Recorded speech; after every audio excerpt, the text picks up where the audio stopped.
Allons-y, on commence avec le grand Manitou lui-même, Zeus, dieu du ciel, boss de l'Olympe, et preuve vivante que le pouvoir absolu te grille complètement le sens des limites. Zeus, c'était le benjamin de Crono et Rhea. Son daron, comme tous les bons papas, avait la manie d'avaler ses enfants tout crus pour éviter de se faire détrôner. Romantique, quoi. Heureusement, Rhea a sauvé bébé Zeus en filoutant Crono avec un caillou emmailloté, ce qui en dit long sur l'attention que ce type portait aux détails. Une fois que Zeus a grandi, il a mené une rébellion divine contre Crono, lui a ouvert le bide à coups de lame, fredoré du pain sur la planche, et a libéré ses frangins et sœurs, Poséidon, Hadès, Héra, Hestia et Déméter. Boum, la famille dysfonctionnelle originelle était née. Après que les dieux ont gagné la guerre contre les titans, Zeus est devenu roi. Il régnait sur les cieux, contrôlait le tonnerre et les éclairs, et était responsable de l'ordre cosmique, de la justice et des serments. En théorie, du moins. En pratique, Zeus passait la plupart de son temps à se transformer en divers animaux et à draguer tout ce qui bougeait. Cygne, taureau, aigle, pluie d'or, le mec n'avait aucun filtre et aucune morale stable. Imaginez un juge de la Cour suprême de votre pays qui se transforme en oie pour draguer des passants, c'est Zeus, mais avec plus d'éclairs. Sa vie amoureuse était un bordel open source. Il a épousé sa sœur Héra, et ça s'est passé aussi bien que vous pouvez l'imaginer. Il a eu des douzaines d'aventures avec des déesses, des nymphes, des mortels, et probablement une ou deux plantes d'intérieur. Résultat, un nombre astronomique d'enfants demi-dieux, dont beaucoup avaient de gros problèmes d'abandon parental et ont fondé accidentellement des mythologies entières. Mais malgré tout ça, Zeus n'était pas complètement chaotique. Quand il ne trompait pas sa femme ou ne balançait pas des éclairs sur des mortels qui n'offraient pas de sacrifice correct, il faisait office d'arbitre cosmique. Il faisait respecter les serments, maintenait l'ordre et, occasionnellement, punissait les gens d'être plus arrogants que lui, ce qui, franchement, demandait des efforts. Zeus était respecté, craint, et causait constamment des crises de relations publiques à l'Olympe. Il avait du pouvoir, de la présence, et zéro compréhension de l'espace personnel. Il était à la fois protecteur et prédateur, juge et bouffon, l'ultime contradiction divine. Héra est techniquement la déesse du mariage, de la famille et de l'accouchement, ce qui est ironique parce que son propre mariage est une poubelle absolue en forme de char d'or. C'est la femme de Zeus, aussi sa sœur, parce que, vous savez, la mythologie. Leur mariage était censé être l'idéal divin d'union sacrée. Au lieu de ça, c'est devenu un soap-opéra de plusieurs siècles rempli d'infidélité, de vengeance, et d'un nombre choquant de personnes transformées en animaux, en arbres, ou en pierres. Héra est puissante, la reine incontestée des dieux, mais son pouvoir s'exprime surtout d'une seule manière très spécifique, la vengeance. Pas sur Zeus, bien sûr, non, ce serait trop simple. Sa fureur est focalisée sur les femmes que Zeus séduit, ou, soyons honnêtes, carrément kidnappe, et leurs malheureux enfants. Elle a transformé une femme en vache, a condamné une autre à ne parler qu'en écho, et, dans un moment particulièrement cruel, a essayé de tuer bébé Héraclès avec une paire de serpents. C'était littéralement son bébé. Non, le sien. Toujours pas. Difficile de lui en vouloir complètement. Imaginez être la déesse du mariage pendant que votre mari invente de nouvelles formes de drague animalière.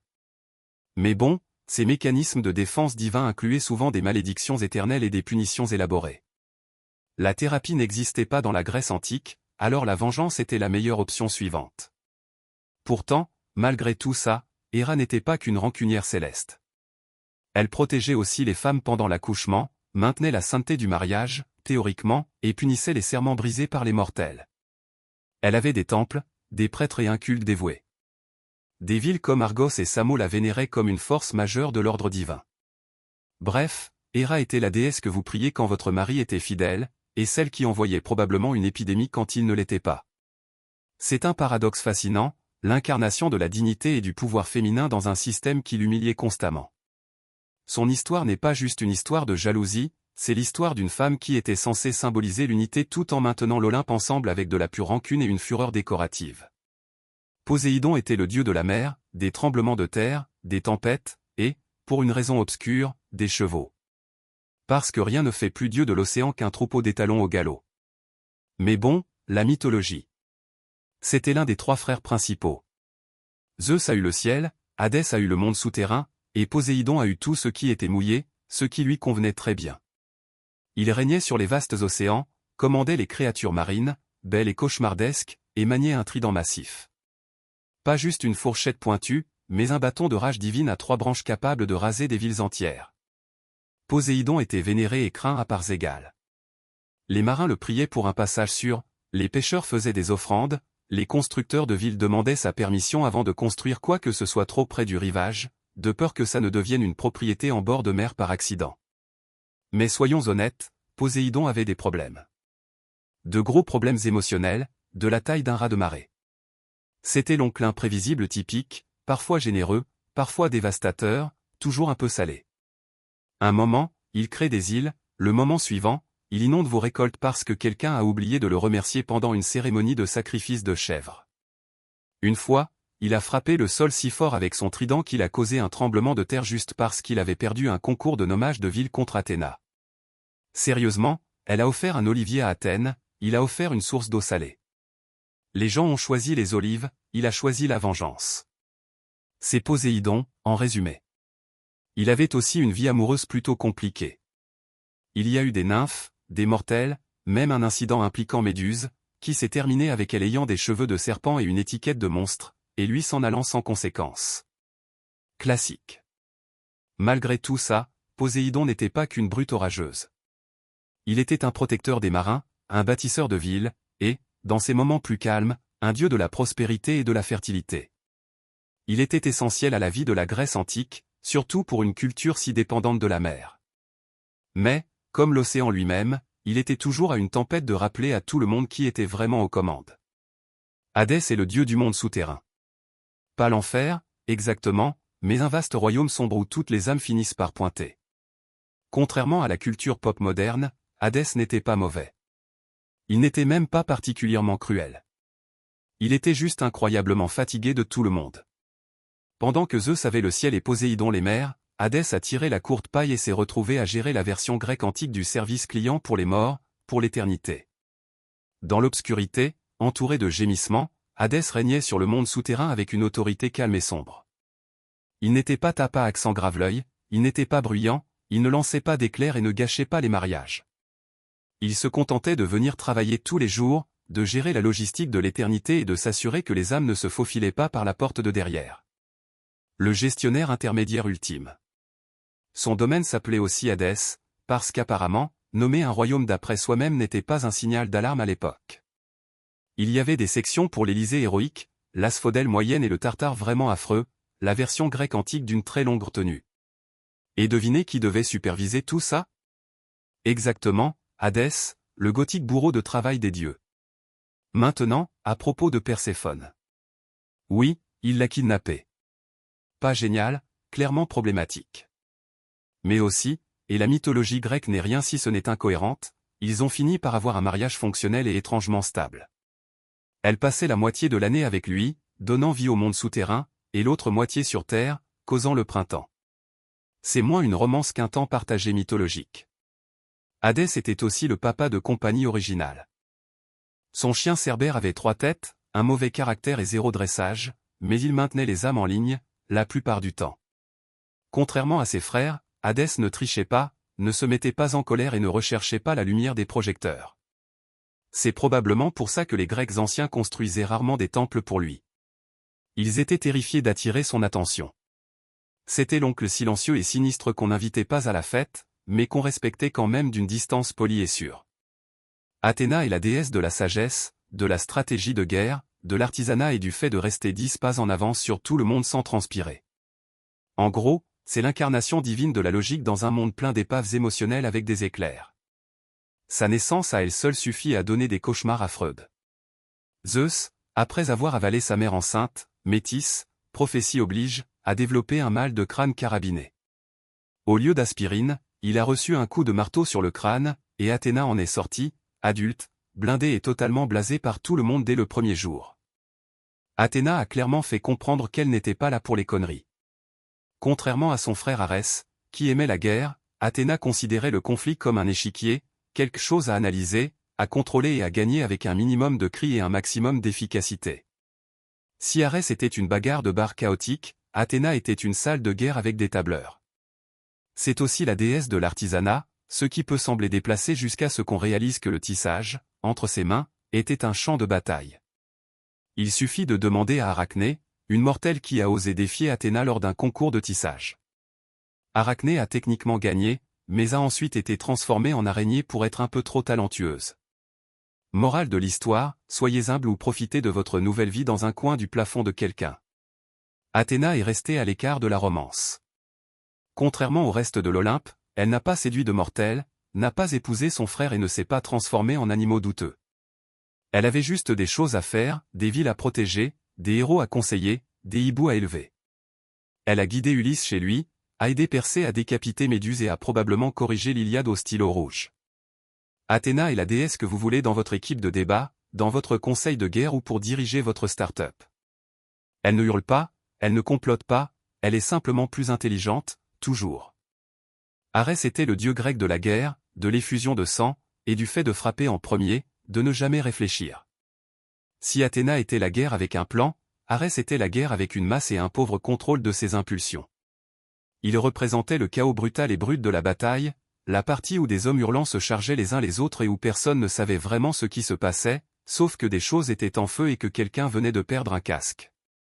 En bref, si Arès se pointe, les choses vont devenir bruyantes, violentes et profondément désorganisées. Côté personnalité, ce n'était pas vraiment l'invité préféré de l'Olympe. Même les autres dieux ne l'aimaient pas. Zeus l'a un jour qualifié de le plus haïssable de tous les dieux, et vous savez que vous avez merdé quand Zeus vous considère comme un problème. Arès était arrogant, colérique et aussi subtil qu'un char en flammes. Il n'était pas particulièrement respecté non plus. Les Grecs admiraient la stratégie, la retenue et l'intelligence, des choses qu'Arès échouait constamment à apporter. Il ne gagnait pas les batailles avec des tactiques, il se contentait de foncer en balançant des coups. Ça marchait parfois, mais le plus souvent, ça laissait une traînée de cadavres et d'alliés profondément agacés. Cela dit, Arès était quand même terrifiant. Il était le dieu de la peur, littéralement. Ses fils s'appelaient Phobo et Déimo, alias Panique et Terreur, et il adorait être au cœur de la mêlée. Il a aussi eu une liaison avec Aphrodite, ce qui semble romantique jusqu'à ce qu'on se souvienne que ça s'est terminé avec lui pris au piège dans un filet invisible par son mari Héphaïsto, et ridiculisé par tout le Panthéon. Les tabloïds de la Grèce antique s'en sont donnés à cœur joie. Dans la mythologie romaine, Arès a fait peau neuve sous le nom de Mars, plus discipliné, plus honorable, moins transpirant. Mais en Grèce, il est resté l'avatar chaotique, musclé et violent, toujours. Malgré tout, Arès a eu ses moments. En temps de guerre réelle, il était craint et vénéré. Les guerriers lui faisaient des sacrifices en espérant qu'il leur apporterait de la force, ou au moins qu'il les ignorerait pendant un moment. Et quand il ne cassait pas des trucs, il conduisait un char cool tiré par des chevaux crachant du feu, ce qui lui vaut au moins un point de style. Aphrodite était la déesse de l'amour, de la beauté, du désir et des bordels romantiques avec des bilans corporels extrêmement élevés. Si vous avez déjà vu quelqu'un tomber amoureux beaucoup trop vite de la mauvaise personne, félicitations, vous avez été témoin de l'influence divine d'Aphrodite. Il existe 2 histoires d'origine pour elle, selon la quantité de traumatisme que vous pouvez supporter.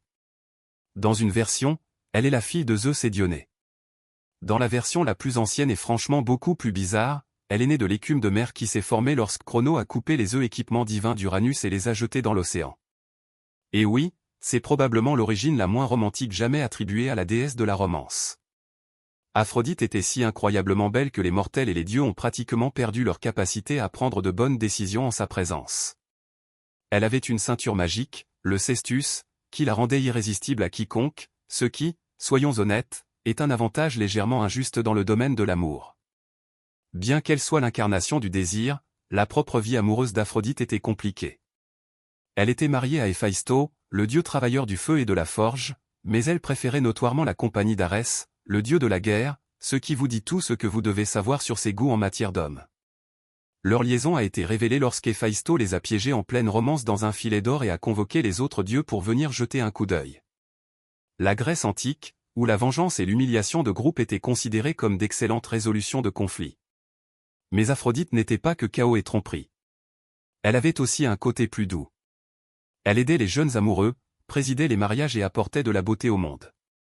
Elle était la déesse que les gens priaient avant de déclarer leur flamme ou d'essayer de se sortir de quelque chose de stupide par le charme. Pourtant, elle n'était pas au-dessus du fait de déclencher des guerres. C'est elle qui a offert Hélène de Troie à Paris, déclenchant la guerre de Troie. Pourquoi? Parce qu'elle voulait gagner un concours de beauté divine. Oui, vraiment.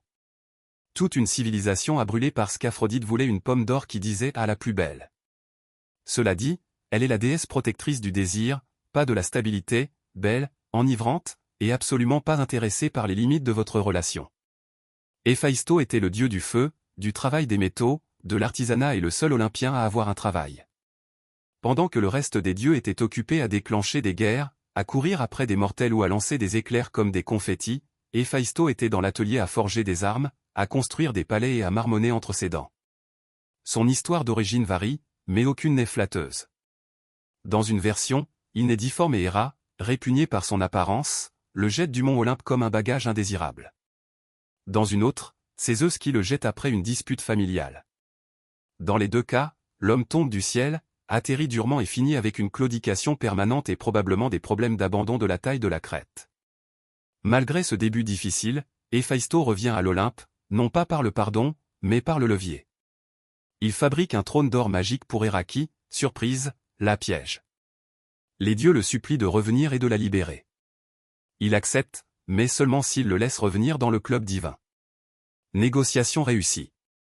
De retour à l'Olympe, Héphaïsto devient l'homme à tout faire divin. Il forge les éclairs de Zeus, le trident de Poséidon, l'armure d'Achille et à peu près tous les objets magiques dont quelqu'un se vante. S'il brille, vole ou explose, Héphaïsto l'a probablement fabriqué, tout en faisant des heures supplémentaires non rémunérées. Et pourtant, malgré toute sa brillance, il était constamment méprisé. Sa femme Aphrodite, assignée, pas choisie, l'a notoirement trompé avec Arès, sa famille était émotionnellement distante pour ne pas dire plus, ses collègues cassaient constamment les trucs qu'il venait de réparer. Mais Héphaïsto ne se déchaînait jamais comme Arès, ni ne complotait comme Héra. Sa vengeance était créative, élégante, passive-agressive. Même ce filet qu'il a utilisé pour coincer Aphrodite et Arès en pleine galipette, c'était de l'artisanat pur, conçu pour un maximum d'humiliation publique. Pratique et poétique. Il n'est pas glamour, il ne brille pas, mais c'est le dieu qui a littéralement construit l'Olympe. Héphaïsto est le héros méconnu, la divinité prolétaire des dieux, le patron des forgerons, des artisans, des inventeurs et de tous ceux qui ont déjà hurlé sur une machine qui déconne avant de la réparer avec du scotch et de la rage. Hermès, c'est le dieu des voyageurs, du commerce, des voleurs, des messages et du baratin suspect.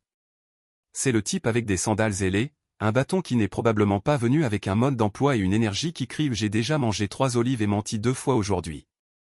Contrairement à la plupart des dieux, Hermès a démarré sur les chapeaux de roue, littéralement.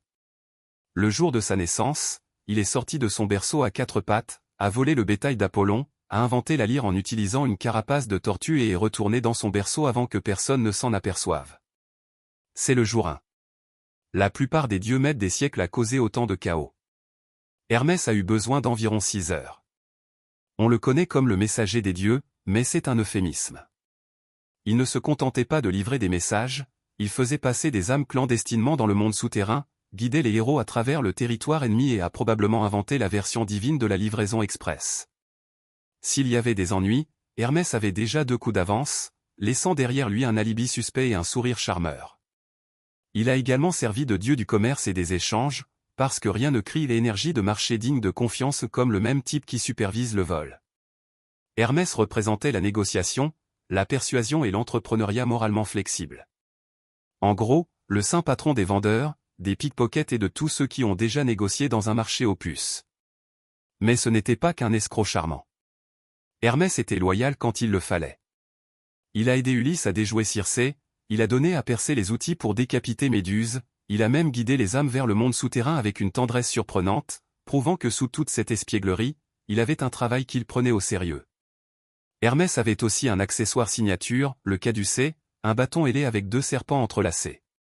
Il est souvent confondu avec le symbole de la médecine, ce qui est ironique étant donné que les principales qualifications d'Hermès étaient la vitesse, le mensonge et le dépassement des limites professionnelles.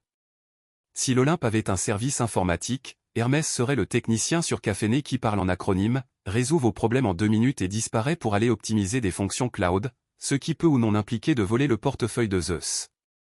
Il est intelligent, rapide, peu fiable et profondément attachant. Le dieu qui fait avancer les choses, qui s'en tire et qui ne répond pas aux questions de suivi. Déméter est la déesse de la récolte, de l'agriculture, du grain et du fait de donner vie au monde, à condition qu'elle soit d'humeur. Quand Déméter est contente, les récoltes prospèrent, les arbres portent des fruits et le monde s'épanouit d'abondance. Quand elle est contrariée, eh bien, dites bonjour à l'hiver, à la famine et à la désillusion générale. C'est l'une des Olympiennes les plus discrètes. Elle ne lance pas d'éclairs, ne déclenche pas de guerre, ne transforme pas les gens en animaux. Mais ne confondez pas calme avec inoffensif. Elle peut paralyser l'approvisionnement alimentaire de la planète avec une seule mauvaise humeur. Ce qui, en fait, lui est arrivé. Entrée Perséphone, sa fille bien-aimée, l'enfant fleur littérale de l'Olympe. Un jour, Perséphone cueille des fleurs, s'occupant de ses affaires mythologiques, quand la terre s'ouvre et qu'Hadès, dieu du monde souterrain et kidnappeur professionnel, fond sur elle et l'enlève. Crise parentale grecque classique. Déméter, naturellement, perd l'esprit. Elle fouille la terre en pleurs, refusant de laisser quoi que ce soit pousser jusqu'à ce que sa fille soit revenue. Les récoltes échouent, les animaux meurent de faim, les mortels implorent la pitié. La réponse de Déméter? Pas de Perséphone, pas de produit. Finalement, Zeus intervient, surtout parce que les humains meurent et que personne ne reçoit de sacrifice. Un accord est conclu. Perséphone passera une partie de l'année avec Hadès, une partie avec Déméter, et ainsi naissent les saisons. Printemps et été, Déméter est contente. Automne et hiver, elle boude. Alors oui, l'un des cycles naturels les plus importants de l'existence humaine vient des sautes d'humeur saisonnières de Déméter. L'agriculture mondiale alimentée par le deuil maternel et le chantage émotionnel, la mythologie à son meilleur. Déméter avait aussi un fort sens de la justice. Elle a un jour appris aux humains comment cultiver le blé et construire des civilisations, puis s'est retournée et a brûlé un bébé royal parce que les parents l'avaient interrompu en plein rituel. C'est une fine ligne entre la déesse de la vie et la sorcière terrestre terrifiante. Mais au fond, Déméter représente l'éducation, la résilience et le lien sacré entre la mère et l'enfant. Elle fait sortir la vie de la terre et la reprend tout aussi facilement. Dionysos est le dieu du vin, de la transe, de la fertilité, du théâtre, de la folie et de ces décisions discutables que vous prenez après votre troisième verre de ce qu'il sert. C'est l'incarnation divine de YOLO, enveloppée de lierre, légèrement intoxiquée et invoquant probablement une panthère. Né dans des circonstances très dramatiques, Dionysos a commencé sa vie comme l'enfant de Zeus et d'une mortelle, Sémélé. Quand Héra l'a découvert, parce que bien sûr, elle l'a découvert, elle a piégé Sémélé en lui demandant de supplier Zeus de révéler sa véritable forme divine.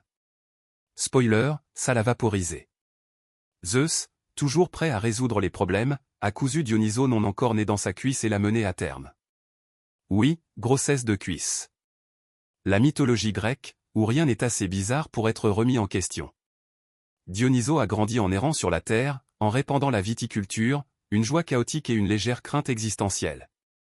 Il était suivi d'une troupe bruyante de satyres, de ménades et de fêtards sylvestres, un cirque itinérant d'extase et de dommages potentiels à la propriété. Son culte n'était pas seulement une question de plaisir et de raisin. Les rituels dionysiaques impliquaient de lâcher prise de son identité, de ses inhibitions et parfois de ses vêtements. Ces festivals étaient sauvages, immersifs et impliquaient souvent des masques, du théâtre et des décisions très discutables sous les étoiles. Pensez à Burning Man, mais avec des conséquences divines. Mais Dionysos n'était pas que plaisir et joie fermentée. Il avait un tempérament très théâtral. Si vous vous moquiez de lui, refusiez son culte ou interrompiez son ambiance, les choses devenaient bizarres. Un roi qui a interdit son culte est devenu fou et a été démembré par son propre peuple. Un autre a été transformé en dauphin. Il ne faisait pas de punitions légères, il faisait des punitions exemplaires. Pourtant, il était aussi profondément compatissant, surtout envers les parias, les marginaux et ceux qui étaient en dehors de la bonne société. Il a réconforté les brisés, a donné une voix aux silencieux et a occasionnellement transformé des gens en vignes, ce qui est probablement symbolique de quelque chose. Dionysos est le paradoxe de la libération et du chaos divin. C'est la joie et la destruction, l'art et la folie, le Dieu qui vous bénit avec la créativité un instant et vous fait danser pieds nus dans un vignoble l'instant suivant, remettant en question vos choix de vie. Artémis est la déesse de la chasse, de la nature sauvage, des animaux sauvages et de la lune. Elle est aussi la déesse de non, je ne m'expliquerai pas et oui, c'était une menace. Souvent représentée avec un arc dans une main et une tolérance zéro dans l'autre, Artémis est l'une des rares olympiennes qui n'avaient pas besoin d'éclairs ou de potions d'amour. Elle avait de la précision, de la discipline et une meute de loups divins. Sœur jumelle d'Apollon, Artémis est arrivée dans ce monde à la manière d'une étudiante surdouée typique. Elle a aidé à accoucher de son propre frère peu après sa propre naissance. À partir de ce moment, elle en a eu assez des hommes. Elle a renoncé au mariage, à la romance et à tout ce qui ressemble de près ou de loin à la vulnérabilité émotionnelle. Au lieu de cela, elle a parcouru les forêts, a chassé les cerfs et s'est entourée d'une bande loyale de jeunes femmes qui partageaient tout son amour pour la nature et son désintérêt pour le drame. Artémis est surtout connue pour sa pureté. Pas d'une manière victorienne sur un canapé qui s'évanouit, mais plutôt d'une manière touchez-moi et je vous transforme en cerf. Prenez Actéon, par exemple, un chasseur qui est tombé accidentellement sur elle alors qu'elle se baignait. Au lieu d'expliquer calmement les limites, elle l'a transformé en cerf et a laissé ses propres chiens le déchirer. Message reçu. Elle était farouchement protectrice, surtout envers les femmes et les enfants. Alors que de nombreux dieux olympiens traitaient les mortels comme des pièces d'échecs ou des applications de rencontres, Artémis agissait comme un bouclier divin pour les vulnérables. Elle punissait ceux qui manquaient de respect à la nature sacrée ou qui nuisaient aux innocents, et sa vengeance était rapide, poétique et généralement fatale. En tant que déesse de la lune, elle représentait le calme, la clarté et le mystère. Elle apportait la lumière à la nuit et guidait les voyageurs à travers les ténèbres, métaphoriquement et littéralement. Si Apollon était l'éclat aveuglant du soleil, Artémis était le regard froid et concentré de la lune. Moins de chaleur, plus de vigilance. Elle n'était pas tapa accent grave-l'œil, mais elle n'avait pas besoin de l'être. Artémis avait de la présence. On ne la défiait pas, on ne flirtait pas avec elle, on espérait juste qu'elle ne visait pas dans votre direction. En termes modernes, Artémis est la femme indépendante originale, féroce, libre et totalement désintéressée par ce que vous pensez d'elle. Elle ne vivait pas à l'Olympe, elle courait dans les bois. Apollon est le dieu du soleil, de la musique, de la prophétie, de la guérison, de la poésie, du tir à l'arquet. Honnêtement, à ce stade, il faut simplement supposer qu'il a mis son nom sur chaque offre d'emploi sur le mont Olympe. Si les dieux avaient LinkedIn, le profil d'Apollon ferait planter le site. Frère jumeau d'Artémis, Apollon est l'enfant vedette brillant et radieux de l'Olympe, cheveux d'or, lyre d'or, char d'or. C'est grâce à lui que nous avons la lumière du jour, selon le mythe grec, car il conduisait littéralement le soleil à travers le ciel chaque jour dans un char flamboyant. Pas de pression si vous êtes en retard. Mais sous toute cette brillance se cachent beaucoup de sentiments. Apollon est dramatique, il est émotif, c'est le type qui chante des ballades après une rupture, puis maudit la personne qui l'a rejeté, littéralement. Demandez à Daphné, elle s'est transformée en arbre juste pour lui échapper. Apollon a pleuré sa perte, puis l'a transformée en un symbole sacré et a porté ses feuilles comme une couronne, parce que c'est saint. Il est aussi le dieu de la prophétie, ce qui signifie qu'il sait techniquement que les choses vont mal finir et qu'il se fâche quand même quand elles finissent mal. Énergie surdouée classique. Il a créé l'oracle de Delphes, où des prêtresses alimentées par une folie divine marmonnaient des énigmes poétiques qui expliquaient d'une manière ou d'une autre le destin de chacun. Très convivial. Apollon avait une relation compliquée avec l'amour. Il a poursuivi plusieurs mortels, a été rejeté par la plupart et a réagi avec divers degrés de surréalisme poétique. Quand un prince spartiate nommé Hyacinthe est mort pendant un jeu de disques, peut-être à cause du disque mal lancé d'Apollon, il était si bouleversé qu'il a transformé le garçon en fleur, ce qui est doux si vous ignorez la partie sur le traumatisme contondant. Malgré tout cela, Apollon était aussi un guérisseur.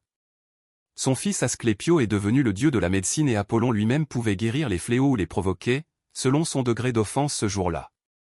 Bref, Apollon était la brillance enveloppée d'insécurité, la puissance habillée de poésie et le charme avec une courte mèche. Le genre de dieu qui vous écrirait une chanson d'amour et vous tirerait une flèche si vous n'applaudissiez pas Hestia et la déesse du foyer, de la maison et de la paix intérieure, ce qui, en grec ancien, signifie la seule olympienne qui n'a pas causé d'incidents internationaux hebdomadaires. Elle était l'enfant aîné de Crono et Rhea et aussi la première à être avalée tout entière par son père au charme paranoïaque. Plus tard, elle a été la dernière à être vomie quand Zeus l'a renversée, ce qui signifie techniquement qu'elle est à la fois la plus vieille et la plus jeune olympienne. Oui, la mythologie grecque est un miroir déformant de la logique. Contrairement à ses frères et sœurs plus chaotiques, Hestia a choisi la paix. Elle n'a pas participé aux luttes de pouvoir, n'a pas jeté de malédiction, n'a pas couché avec des mortels et n'a même pas critiqué. On lui a offert un trône sur l'Olympe, elle a haussé les épaules poliment et l'a cédé à Dionysos. Pourquoi ? Pour qu'elle puisse entretenir la flamme éternelle et ne pas se laisser entraîner dans le drame familial. Comportement de reine. Elle présidait au foyer, le centre de chaque maison, temple et ville. Partout où une flamme brûlait pour la chaleur, la nourriture ou le rituel, Hestia était là en esprit. Pas de temple à son nom, pas de mythe scandaleux, juste une présence silencieuse qui faisait fonctionner tout le reste. L'essentiel original en arrière-plan. Elle était aussi la déesse de l'hospitalité. Dans un monde où l'abri et la nourriture signifiaient la survie, elle représentait le devoir sacré de prendre soin des invités. L'invoquer signifiait que votre feu resterait allumé, que votre pain ne brûlerait pas et qu'espérons-le, vos proches partiraient à temps. Et contrairement à la plupart des Olympiens, elle n'allait pas transformer les gens en animaux, en objets inanimés ou en leçons de morale ironique. Hestia n'avait pas besoin de vengeance. Elle avait un sol bien balayé et la paix intérieure. Grâce à elle, chaque repas commençait et se terminait par une offrande, chaque ville avait sa flamme qui brûlait en son cœur et chaque cercle de prière avait probablement quelqu'un qui murmurait le merci de ne pas être un problème. Si les dieux étaient un bureau dysfonctionnel, Zeus serait le PDG avec des problèmes de limite, Athéna la stratège surqualifiée, Dionysos la violation des RH et Hestia serait la directrice de bureau calme qui garde le café chaud et les lumières allumées pendant que tout le monde se dispute pour savoir quel temple a pris feu. Hestia nous rappelle qu'il y a du pouvoir dans l'immobilité, de la valeur dans la simplicité et que parfois, la personne la plus essentielle est celle qui ne réclame pas l'attention, mais qui maintient tout ensemble. Perséphone est l'une des figures les plus fascinantes de la mythologie grecque, une déesse avec une double personnalité inscrite directement dans les saisons. Elle est l'éclosion du printemps et le froid de la mort, la vie et la décomposition, la couronne de fleurs et le trône de fer. Elle est la fille de Déméter, déesse de la récolte, ce qui la place déjà dans le royaume de la vie et de la fertilité. Mais ensuite, les choses ont pris une tournure, comme elles le font souvent dans le mythe grec, quand Hadès, seigneur du monde souterrain, l'a vu cueillir des fleurs et a décidé, matériel de femme. Il l'a enlevée directement dans le monde souterrain, sans discussion, sans café. Déméter, naturellement, était dévastée. Elle a fouillé la terre et quand personne ne lui a dit où était allée Perséphone, elle a complètement interrompu l'agriculture. Le résultat, famine mondiale et une foule en colère de mortels affamés. Finalement, Zeus est intervenu, non pas par souci paternel, mais parce que personne ne sacrifiait quoi que ce soit en mourant de faim. Un compromis a été trouvé. Perséphone pouvait revenir si elle n'avait rien mangé dans le monde souterrain, ce qu'elle avait fait, bien sûr. 6 graines de grenade, juste assez pour l'obliger légalement à un travail à temps partiel au pays des morts. Ainsi a commencé son double rôle, la moitié de l'année sur Terre avec Déméter, inaugurant le printemps et l'été, l'autre moitié avec Hadès dans le monde souterrain, nous donnant l'automne et l'hiver. Les anciens Grecs ont inventé la dépression saisonnière avec un mythe. Mais voici où les choses deviennent intéressantes. Au fil du temps, Perséphone a embrassé son rôle de reine des morts. Elle n'était pas qu'une triste jeune fille enlevée, elle est devenue une dirigeante, calme, ferme et discrètement puissante. Les mortels la priaient pour la miséricorde, pour un passage sûr, pour comprendre l'équilibre entre la vie et la mort. Elle représente la transformation, non seulement saisonnière, mais aussi émotionnelle, le passage de l'innocence à la force, du fait d'être prise au fait de prendre le contrôle. Perséphone est la déesse de la dualité. Elle marche à travers les fleurs et les os avec une grâce égale. Elle est la raison pour laquelle les fleurs éclosent et la raison pour laquelle elles se fanent. Avant même que Psyché ne soit assez âgée pour comprendre le mot déesse, on la comparait déjà à une déesse. Au moment où elle a atteint l'âge adulte, les statues d'Aphrodite prenaient la poussière tandis que les mortels parcouraient des kilomètres juste pour apercevoir le visage de cette jeune fille mortelle. Sa beauté n'était pas simplement admirée, elle était vénérée. Des foules entières la traitaient comme si elle était Aphrodite réincarnée en chair et en os. Les gens murmuraient qu'elle devait être divine, qu'aucune femme mortelle ne pouvait ressembler à ça par accident. Mais pour Psyché, toute cette vénération sonnait creux. Elle traversait les villes et les villages comme un fantôme, adorée mais intouchée, célébrée mais seule. Personne n'osait l'approcher avec une véritable affection. Les hommes la regardaient comme un tableau vivant, impeccable, silencieux, inaccessible. Même sa famille, bien que fière, était mal à l'aise. Ses 2 sœurs s'étaient mariées à des hommes nobles, avaient fondé des familles et vivaient le genre de vie chaleureuse et ancrée que Psyché elle-même désirait ardemment. Mais aucun prétendant n'oserait courtiser une jeune fille que l'on croyait être une rivale d'Aphrodite. Et là résidait le danger. Voyez-vous, les dieux n'aimaient pas la compétition, surtout Aphrodite. Voir ses temples devenir silencieux tandis que les mortels déposaient des guirlandes aux pieds d'une simple mortelle la faisait brûler d'une rage divine. Pour elle, Psyché n'était pas une belle enfant, c'était une insulte gravée dans la chair. Pourtant, Psyché n'en savait rien. Elle passait ses journées à se promener seule dans les jardins, sans parler à personne. Elle n'avait jamais senti le contact d'un amant ni entendu de vœux chuchotés dans l'obscurité. Sa beauté était devenue une malédiction qui la tenait éloignée de la seule chose qu'elle désirait vraiment, une âme qui la voyait, et pas seulement son visage. Elle se tenait près de sa fenêtre au crépuscule, regardant l'horizon s'estomper et pensant que c'était peut-être son destin, être aimée de tous, mais tenue par personne. Aucun prêtre, aucun oracle, aucun étranger n'offrit jamais de réponse, jusqu'à ce qu'un jour, quelqu'un le fasse. Mais ce n'était pas un homme, ce n'était pas un prêtre et ce n'était pas un mortel. C'était une déesse. Et elle n'offrait pas l'amour, elle exigeait vengeance. Sur le mont Olympe, la beauté était plus que de la vanité, c'était du pouvoir. Et personne ne le maniait comme Aphrodite. Elle était la déesse du désir, de la séduction, du charme divin. Mais dernièrement, ses temples résonnaient de vide. Sa statue se tenait solitaire sous le soleil. Pourquoi?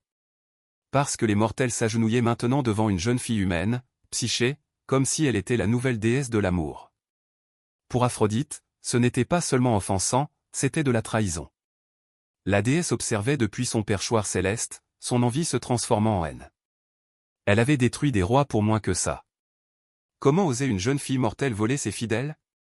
Comment osait-elle exister comme une insulte vivante à la beauté divine? Et ainsi, Aphrodite fit ce que font les déesses. Elle convoqua son fils Héros. Or, Héros n'était pas n'importe quelle divinité. Il était le dieu de l'amour, oui, mais pas de l'amour doux et tendre dont les mortels écrivaient des poèmes. Non, Héros s'occupait du chaos. Il déclenchait la passion là où il ne devrait pas y en avoir. Il faisait tomber des rois amoureux d'escrocs, des reines d'esclaves, des ennemis amoureux les uns des autres. Ses flèches ne demandaient pas la permission. Elles brisaient la logique, la loyauté et parfois des empires entiers. Le commandement d'Aphrodite était simple, faire tomber Psyché amoureuse de la créature la plus hideuse et la plus vile sur terre, quelque chose de monstrueux, quelque chose en dessous même des vers de terre. Qu'elle ressente ce que c'est que d'être moquée par l'amour. Héros, toujours le fils obéissant, accepta. L'arc jeté sur son dos, le carquois rempli de flèches divines, il descendit dans le royaume des mortels sous le couvert du clair de lune. Il trouva Psyché endormie dans sa chambre, la lumière des bougies vacillant sur ses traits comme de l'eau. Elle était belle, trop belle. Et Héros, qui avait percé 1000 cœurs, sentit le sien faire un bond. Ce n'était pas juste. Cela ne faisait pas partie du plan. Pourtant, il tendit la main vers sa flèche. Mais dans sa distraction, quelque chose tourna mal. Sa main glissa, la flèche piqua sa peau. Juste une goutte, mais c'était suffisant. Le dieu de l'amour venait de devenir victime de son propre pouvoir. Et à cet instant, le destin bascula. Car Héros ne serait plus l'arme de sa mère. Il serait le protecteur silencieux de Psyché. Mais ni l'un ni l'autre ne savait quel prix les dieux exigeraient pour cette affection interdite. Et Aphrodite ne pardonnerait pas la trahison. Héros disparut avant que Psyché ne puisse bouger, la blessure de sa propre flèche encore chaude sur sa peau. Il avait percé d'innombrables cœurs, mais jamais il n'avait été la proie de son propre jeu. Maintenant, à chaque battement de son cœur, il ressentait un désir qu'il ne comprenait pas, un besoin de la protéger, de la chérir, de la cacher aux yeux cruels de l'Olympe. Mais la protection avait un prix. Il ne pouvait pas lui dire la vérité. Si Aphrodite découvrait qu'il lui avait désobéi, pire encore, qu'il était tombé amoureux, il n'y aurait aucune miséricorde. Ni pour lui, ni pour Psyché. Alors Héros fit un vœu silencieux. Il l'aimerait depuis l'ombre. Pendant ce temps, la vie de Psyché devenait de plus en plus étrange de jour en jour. Aucun prétendant ne se présentait. Sa beauté, autrefois un spectacle, semblait maintenant maudite. Des murmures de punition divine tourbillonnaient à travers le royaume. Son père, désespéré et effrayé, consulta l'oracle d'Apollon. Et les mots qui revinrent furent cruels, elle n'épousera pas un homme mortel. Au lieu de cela, elle épousera un monstre, une bête craint même par les dieux. Envoyez-la au sommet de la montagne vêtue comme une mariée. Là, son destin l'attend. Sa famille pleura. Ses sœurs altèrent. Mais Psyché resta immobile, silencieuse, comme si le vent l'avait sculptée dans la pierre. Un monstre? C'était son destin. Pas d'amour, pas de choix, mais un sacrifice. Pourtant, elle accepta, non pas par courage, mais par résignation. Elle avait été adorée comme une déesse, mais jamais touchée par l'amour. Peut-être que ceci, ce destin cruel et monstrueux, était simplement l'équilibre. Héro observait d'en haut, son cœur se tordant de culpabilité. Il avait voulu la protéger, mais maintenant les dieux avaient tissé une toile qu'il ne pouvait pas démêler. S'il intervenait ouvertement, sa mère le saurait. Mais s'il ne faisait rien, Psyché serait perdue. Alors il conçut un plan. Il l'emmènerait dans un endroit secret, un palais caché connu de lui seul, enveloppé d'illusions et de silence. Il l'aimerait non pas comme un dieu, mais comme une ombre.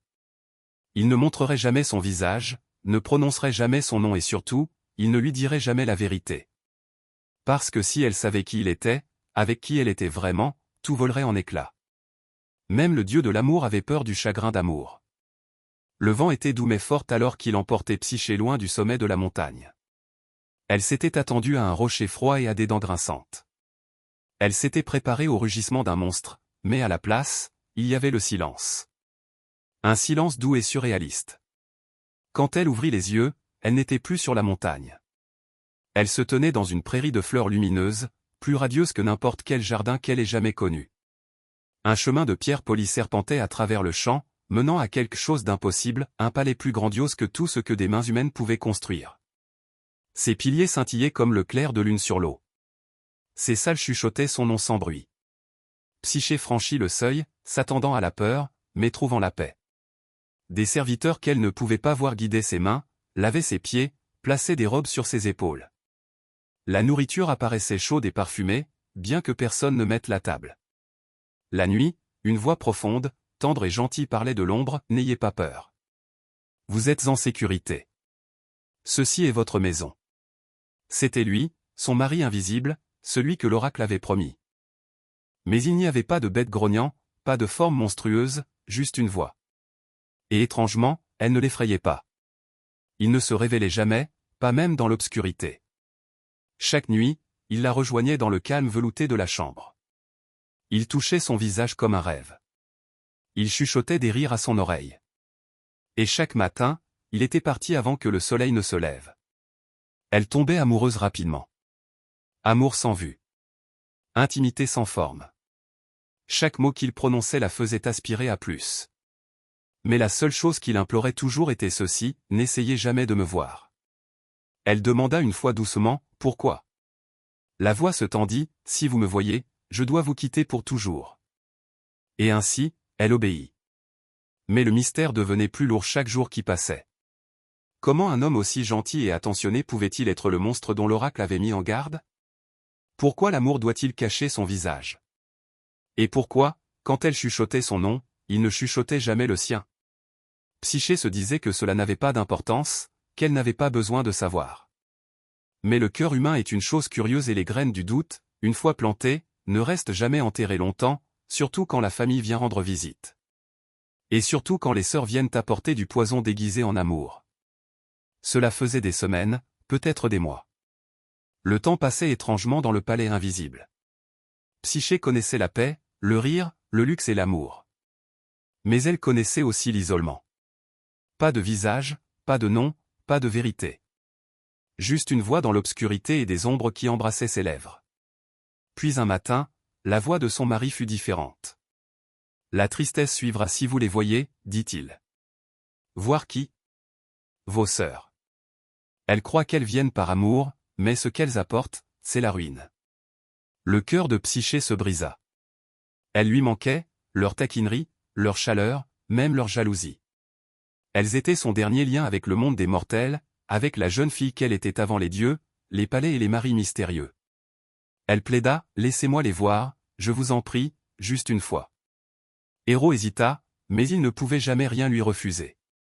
Il accepta avec un seul avertissement, « Ne laissez pas leurs mots empoisonner ce que nous avons. Elles essaieront de défaire votre confiance. Vous ne devez pas les écouter. » Et ainsi, les vents qui avaient autrefois soulevé Psyché portèrent ses sœurs jusqu'aux portes du jardin du palais invisible. Quand elles la virent, elles furent stupéfaites. Elle était vivante, plus que vivante, radieuse, drapée dans des soies plus fines que celles de n'importe quelle reine. Sa peau brillait comme le clair de lune. Elles l'embrassèrent, riant nerveusement, cachant leur envie sous des sourires fragiles. « Où est ton mari » demanda l'une d'elles. Psyché sourit, « Il ne vient que la nuit. Je ne l'ai jamais vu. » Les sœurs se figèrent, tu ne l'as jamais vu? Elle acquiesça, il ne vous laissera pas voir son visage. L'autre haleta, et s'il était hideux? Une bête ou pire? Et s'il était l'un des dieux qui vous utilise et rit dans votre dos? Leur voix dégoulinait d'une douce inquiétude, mais Psyché sentit le changement. L'ancienne rivalité fraternelle était toujours là, maintenant tordue en quelque chose de plus sombre. La jalousie aiguisait leurs mots. Ils te gardent cachée, aveugle, dépendante. Est-ce de l'amour ou de l'emprisonnement? La graine du doute était plantée. Elles virent qu'elle prenait racine et elles sourirent. En partant, elles embrassèrent ses joues et chuchotèrent, prends juste une lampe, une nuit. Vois par toi-même. S'il t'aime, quel mal la vérité peut-elle faire? Psyché les regarda disparaître dans le vent et pour la première fois depuis son arrivée au paradis, elle ne put s'empêcher de trembler. Non pas de peur, mais de curiosité. Cette nuit-là, Psyché ne trouva pas le sommeil. Elle était couchée dans l'obscurité, enveloppée dans des draps de soie, ses bras enroulés autour d'elle, sa respiration régulière à côté de la sienne. Mais son esprit était bruyant, plus fort que son cœur, plus fort que l'amour. Les mots de sa sœur se répétaient comme une incantation, et s'il était un monstre? Et s'il t'utilisait? Et s'il n'était pas celui que tu crois qu'il est? Elle avait fait confiance aveuglément. Elle s'était donnée complètement à une voix dans l'obscurité. Mais était-ce de l'amour ou simplement de l'abandon? Elle glissa hors du lit, silencieuse comme la neige. Ses pieds nus embrassèrent le sol froid et dans sa main, elle tenait une petite lampe à huile en bronze, sa mèche déjà allumée. Son cœur battait la chamade alors qu'elle s'approchait. Ses doigts tremblaient alors qu'elle se penchait. Et quand la lumière atteignit son visage, elle haleta. Pas un monstre, pas un dieu déguisé. Un homme, beau à couper le souffle, des boucles dorées emmêlées sur l'oreiller, des lèvres douces courbées dans le sommeil et sur son dos, des ailes emplumées et divines pliées comme un secret. C'était Héros, le dieu de l'amour. Et il l'avait choisi. Ses yeux se remplirent de larmes, non pas de peur, mais de culpabilité. Il lui avait fait confiance, l'avait averti, l'avait aimé et elle avait douté. Elle se pencha en avant, voulant embrasser ses lèvres, chuchoter des excuses avant que la lumière ne disparaisse. Mais le destin est cruel. Une seule goutte d'huile chaude se répandit de la lampe et toucha son épaule nue. Il se réveilla avec un cri de douleur et de trahison. Ses ailes s'ouvrirent, ses yeux grands ouverts avec le chagrin. « Tu as brisé ta promesse, dit-il d'une voix creuse. Tu as fait plus confiance à la peur qu'à l'amour. Je suis désolé, chuchota Psyché en tombant à genoux. Je voulais juste savoir. Héros recula, son éclat diminuant. Maintenant, tu sais. Et avec ça, il disparut dans l'obscurité. Le palais s'écroula derrière lui. Le monde invisible qu'ils avaient partagé se défit comme de la fumée. Psyché fut laissée seule sur une colline stérile, la lampe encore chaude dans sa main et son cœur brisé. Elle avait vu le dieu de l'amour et l'avait perdu. Non pas à cause du destin, mais à cause du doute. Psyché erra pieds nus et brisée à travers un monde qui semblait soudain plus froid. Les jardins luxuriants, les salles de soie, la voix qui autrefois la berçait pour dormir avait disparu. Le ciel n'offrait aucune réponse, la terre n'apportait aucun réconfort. Seul son regret subsistait. Chaque pas était lourd de chagrin. Elle appela Héros dans les forêts, dans les champs, dans les rivières, même dans les rêves. Mais il n'y eut aucune réponse. Le dieu de l'amour avait disparu, non pas de l'Olympe, mais de sa vie. En désespoir de cause, Psyché retourna dans la maison de son père, mais le palais qu'il avait autrefois chéri chuchotait maintenant avec des rumeurs. Ses sœurs, triomphantes dans sa misère, affirmèrent qu'elle avait épousé un démon et avait tout perdu. Personne ne croyait son histoire d'amour et de Dieu et de mari zélé. Alors elle repartit, cette fois non pas par exil, mais par but. Elle retrouverait Héros, peu importe jusqu'où elle devrait aller, peu importe quelle colère elle pourrait affronter, même si cela signifiait entrer dans l'Olympe lui-même. Mais les mortels n'entrent pas simplement au paradis. Alors elle chercha le seul qui pouvait guider son chemin, celui qui avait tout commencé, Aphrodite. Oui, Psyché avait peur. La déesse avait des raisons de la haïr. Mais si Héros l'aimait toujours, s'il y avait ne serait-ce qu'une étincelle d'espoir, alors Psyché affronterait même la colère de l'Olympe pour obtenir la rédemption. Elle trouva Aphrodite non pas dans un temple doré, mais dans un jardin privé entouré de miroirs. La déesse regardait dans son propre reflet, comme si elle cherchait des défauts qui n'existaient pas. Quand Psyché s'approcha, Aphrodite ne se retourna pas. « Je vous ai prévenu une fois, dit froidement la déesse. Et pourtant, vous avez touché à ce qui était à moi. Psyché s'agenouilla. Je l'aime. Aphrodite rit, vous l'aimez? Vous voulez dire le fils que vous avez trahi, le dieu dont vous avez douté? J'étais stupide, admit Psyché, mais je ferai tout pour regagner sa confiance. Aphrodite se tourna, les yeux aiguisés comme des lames. Tout? Psyché acquiesça. La déesse sourit, mais ce n'était pas gentil, alors vous souffrirez. Vous serez testé. Et peut-être, au bout de votre agonie, vous serez digne de mon fils. Ainsi commença une épreuve non pas de force, mais de dévotion. Et Psyché devrait l'affronter seule. Aphrodite ne perdit pas de temps. Sa beauté était légendaire, mais sa cruauté, une fois provoquée, était tout aussi divine.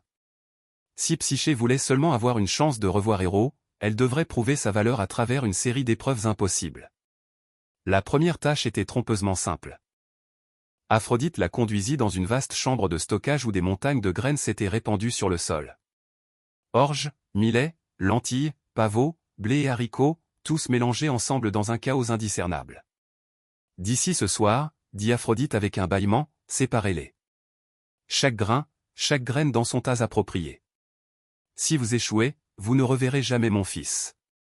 Puis elle partit en fredonnant. Psyché fixa la tâche impossible. Même 1000 mains ne suffiraient pas à trier un tel gâchis en une journée.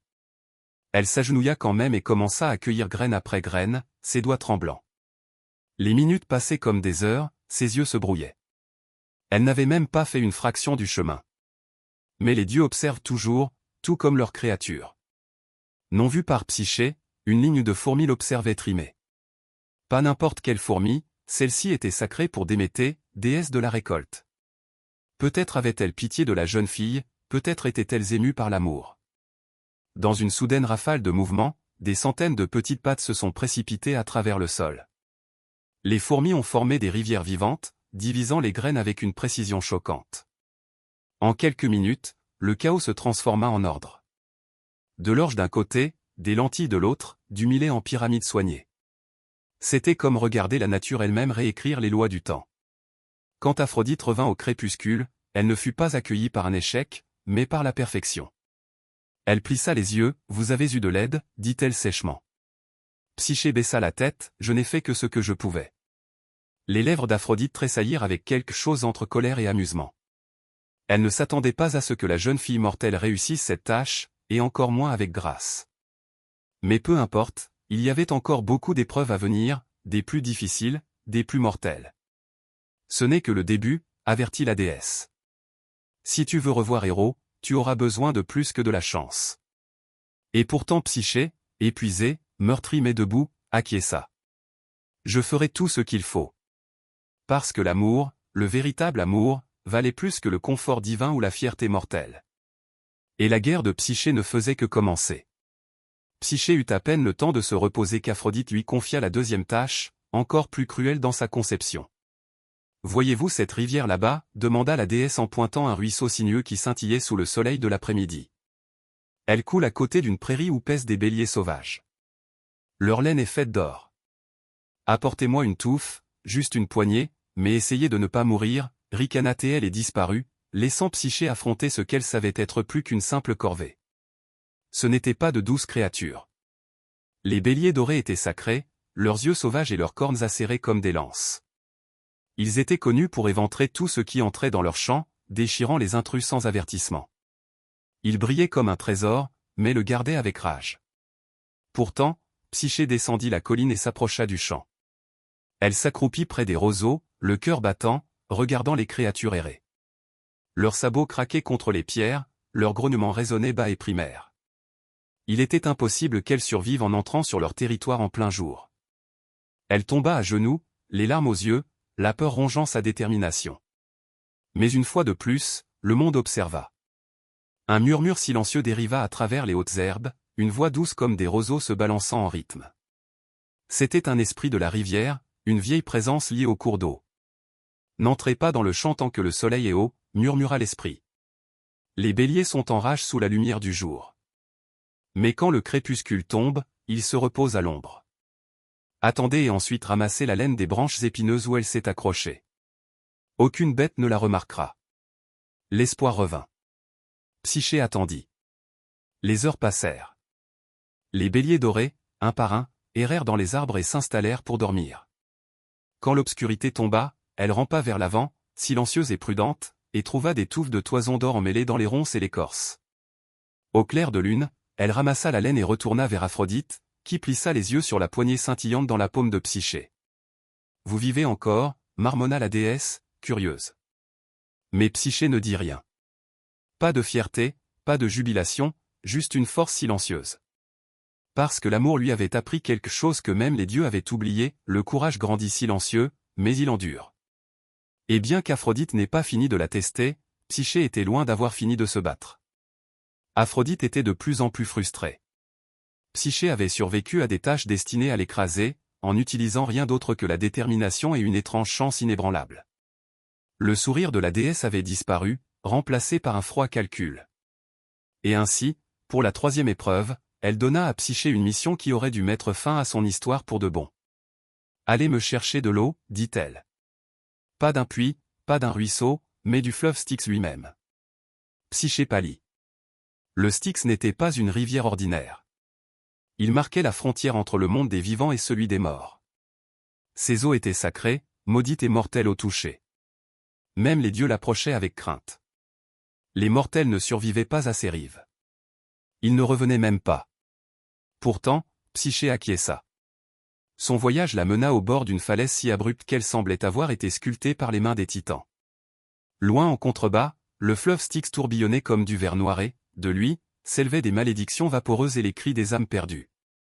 Son courant ne coulait pas, il s'enroulait comme un serpent vivant. Pire encore, gardant le fleuve, il y avait de monstrueuses créatures ailées, des centaines d'années du monde souterrain. Elles fondaient et hurlaient sur tout ce qui bougeait, leurs griffes assez acérées pour arracher l'os de la chair. Il n'y avait pas de descente, pas de chemin vers l'avant, pas d'espoir.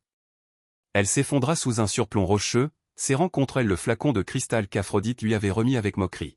« Juste une gorgée » avait dit la déesse.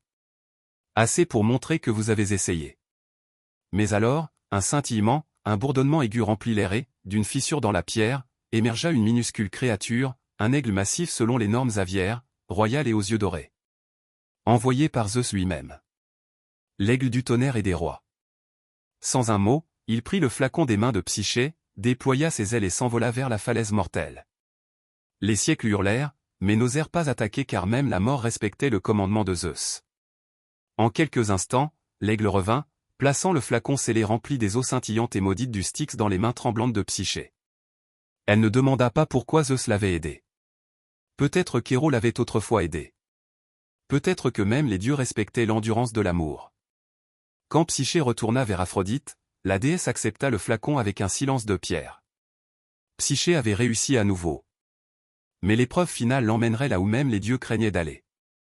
Et toutes les histoires d'amour ne survivent pas à un voyage dans le monde souterrain. La voix d'Aphrodite était plus froide que le Styx lui-même. Pour votre tâche finale, dit-elle, vous voyagerez dans le royaume d'Hadès. Là, vous supplierez la reine Perséphone de vous donner une boîte de sa beauté. Un cadeau, vous voyez, pour moi. Je me sens assez usé ces derniers temps, votre existence m'épuise. C'était une condamnation à mort. Même les mortels les plus audacieux évitaient le monde souterrain. Les vivants n'entraient pas dans le royaume d'Hadès et n'en revenaient pas. Mais Psyché n'hésita plus. Si le chemin vers Héro passait par l'obscurité, alors l'obscurité ne l'arrêterait pas guidée par les murmures de voix compatissantes, certains disent des métés, d'autres disent des démons invisibles de gentillesse, elle trouva une entrée cachée, une grotte qui perçait la surface du monde comme une cicatrice oubliée. Elle apporta avec elle 2 pièces pour Charon, le passeur, et des gâteaux d'orge pour Cerbère, le chien à 3 têtes. Chaque pas plus profond drainait la chaleur de ses os. L'air était épais, non pas de fumée, mais de silence.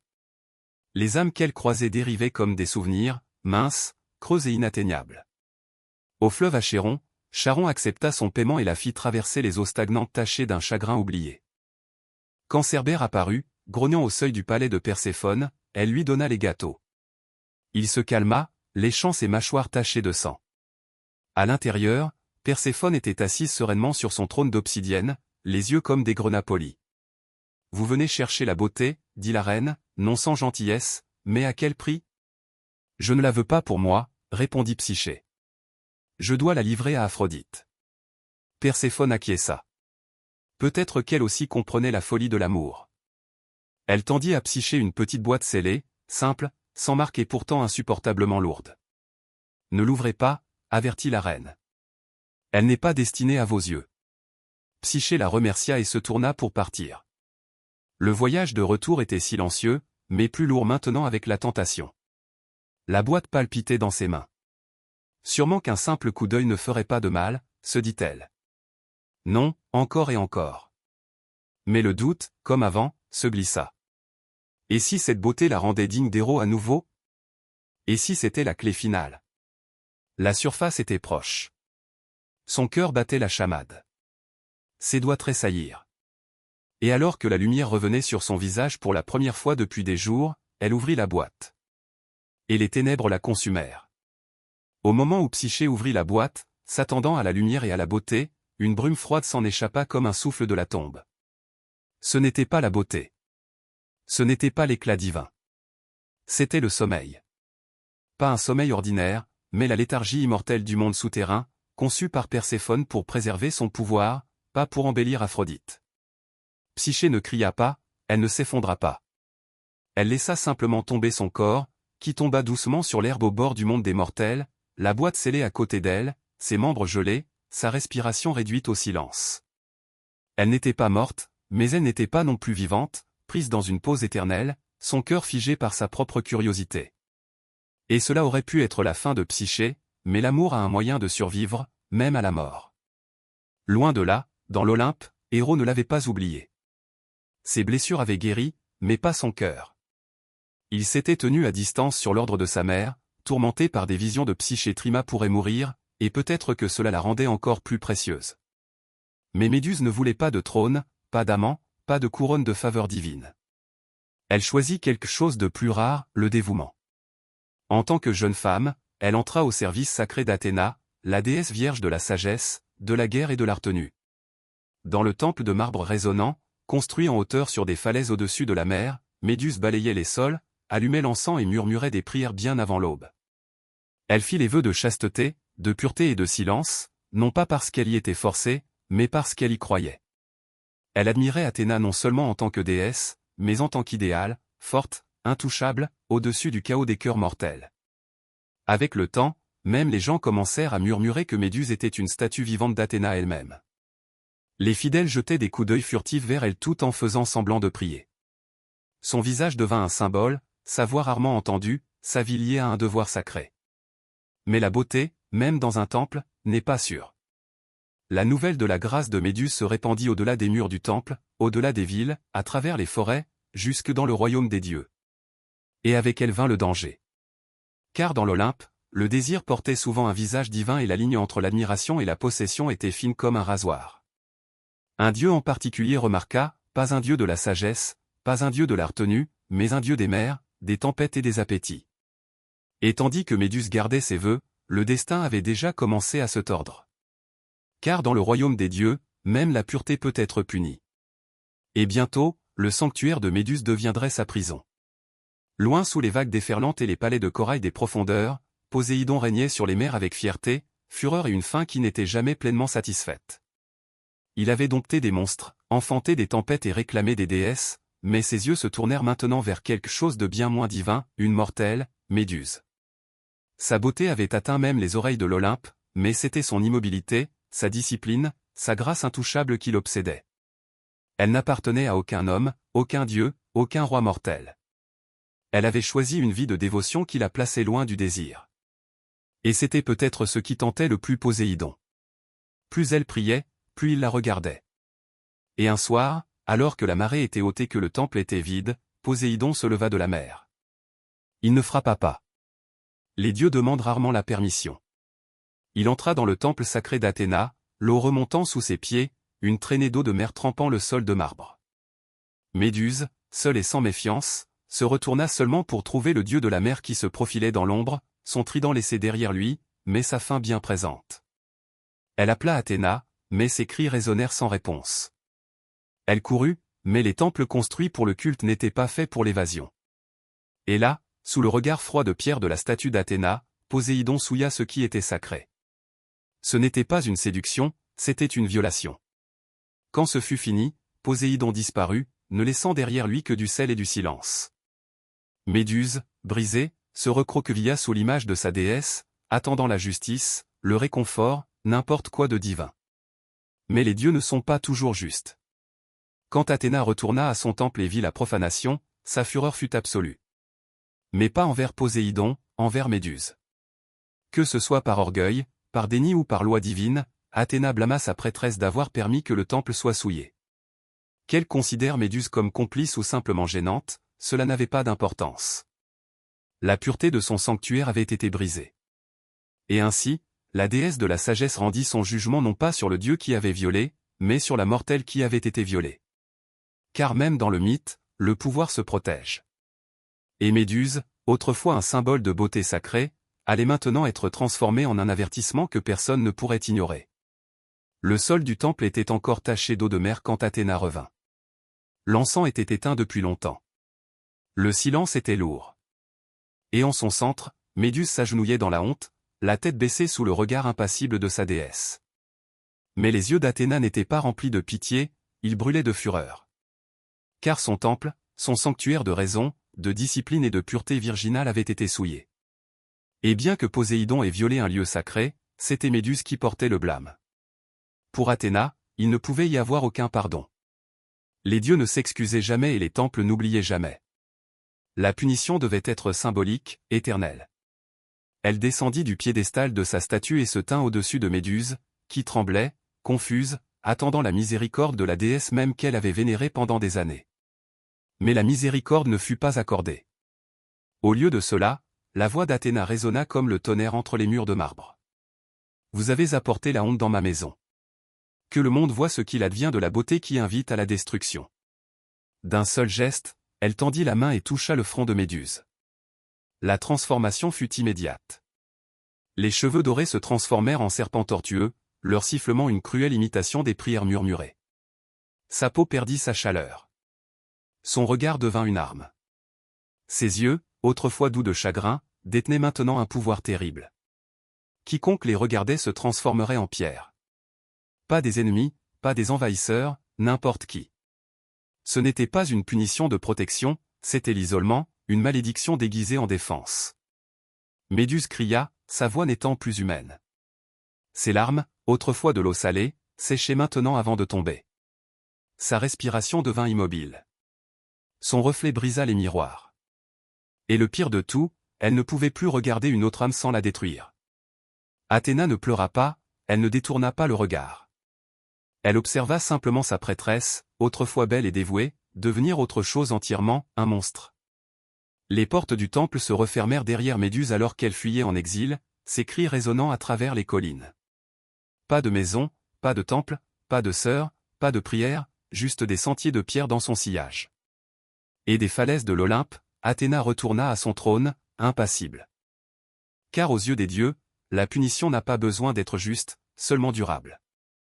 Et le visage de Méduse durerait plus longtemps que la mémoire. Bannie du temple et de la ville, Méduse erra seule dans la nature sauvage, maudite et crainte.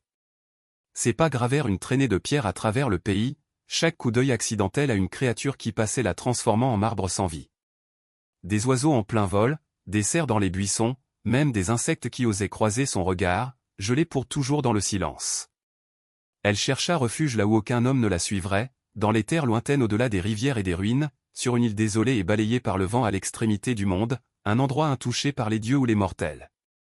Là, elle ne construisit aucun abri. À quoi bon un toit quand les étoiles n'offraient aucun réconfort? À quoi bon des murs quand ses ennemis avaient autrefois été ses protecteurs? La grotte dans laquelle elle entra était déjà à moitié remplie de statues, des guerriers oubliés depuis longtemps, des bêtes ou peut-être même des compagnons d'errance qui avaient croisé ses yeux pendant un moment de trop. Et ainsi commença sa seconde vie, non pas comme prêtresse, mais comme paria. Méduse ne pleurait plus, les larmes appartenaient à la fille qu'elle avait été autrefois, la fille qui croyait à la justice, qui offrait de l'encens à Athéna, qui pensait que l'amour pouvait être gagné par la loyauté. Cette fille était morte sur le sol du temple. À sa place se tenait autre chose, non pas un monstre, mais une femme façonnée par la trahison. Ces serpents lui chuchotaient dans ses rêves, non pas en mots, mais en instinct, des avertissements d'intrus, des échos de pas qui approchaient. Ses cheveux étaient devenus ses gardiens, ses yeux sa malédiction, son âme un souvenir vacillant. Elle commença à graver les murs de sa grotte avec des images, des visages, des mains, le temple qu'elle avait autrefois servi, même ses sœurs. Ses souvenirs s'estompaient et la pierre était tout ce qui lui restait. Occasionnellement, des héros venaient, attirés par des histoires d'une jeune fille maudite ou tentée par le défi de tuer une bête.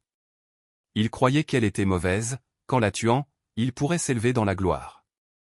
Mais aucun d'eux ne revint. Ils la sous-estimaient, pas seulement son pouvoir, mais sa douleur.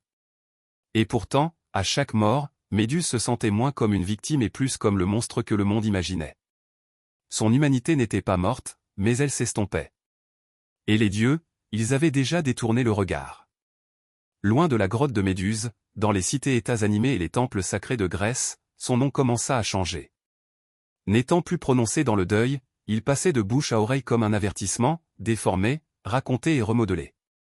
Méduse la gorgone, Méduse la tentatrice maudite, Méduse dont le regard transforme les hommes en pierre.